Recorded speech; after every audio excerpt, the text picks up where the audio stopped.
Welcome to The Explainer. Today we are diving into a really radical vision for what it means to be truly free.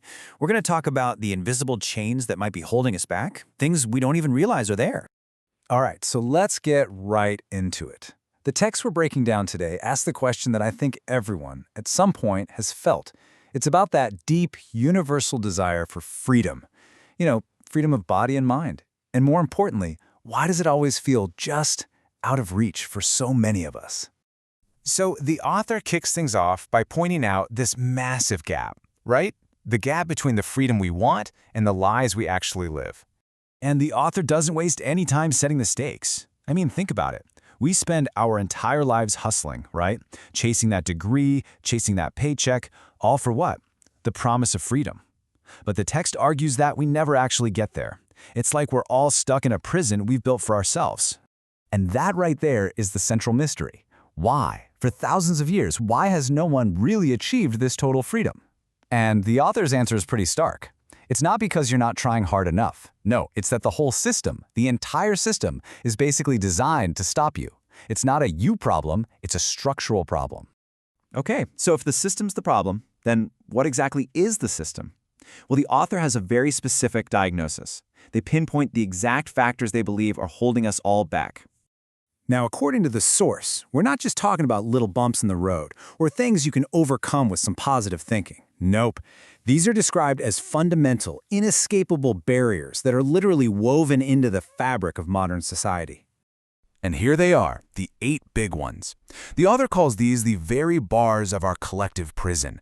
And what's really interesting is how they span everything, from the huge abstract ideas like country and government, all the way down to the most intimate parts of our lives, like family and even our own ego.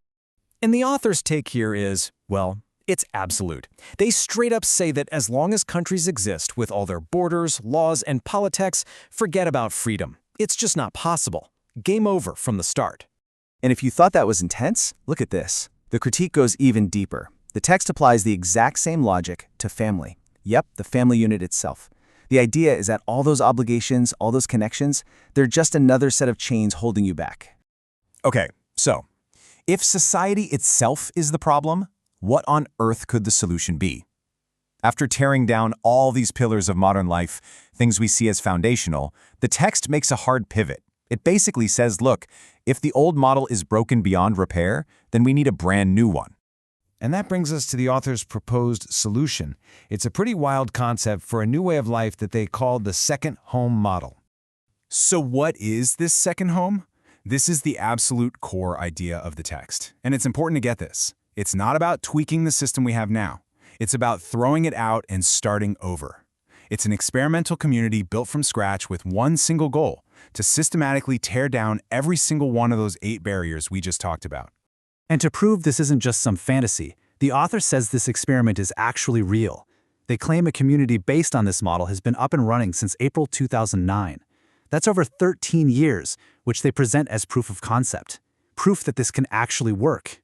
And what's the result? Well, here's one of the key claims. By getting rid of things like money and debt, the author says that 95% of the people living there are freed from jobs they hate. This supposedly lets them chase a more meaningful life, what the text calls living in the highest realm. But the claim gets even bigger. The author argues this isn't just some small-scale thing that only works for a handful of people. They say that based on their own experiences living all over the world, Asia, Africa, America, Europe, this model can work for anyone, anywhere, because it taps into a universal human need. Which brings us to the final, and honestly the most provocative point the author makes about this whole thing. See, the text doesn't suggest this is one possible way to find freedom. Not at all. It's presented as a definitive statement. The second home model is the road to freedom, period. So let's be super clear on the ultimate claim here. The author believes that this isn't just a path to freedom, it's the only path. As long as we're living inside any of those 8 traditional structures, country, money, family, you name it, we're still in prison. So for them, this new model isn't just a nice idea, it's the only way out for all of humanity. And that leaves us with a really powerful question to think about, doesn't it? It forces you to really consider what's being proposed. If getting this kind of total, absolute freedom means you have to give up the very foundations of your life as you know it, what would you be willing to sacrifice? What's the price you'd be willing to pay?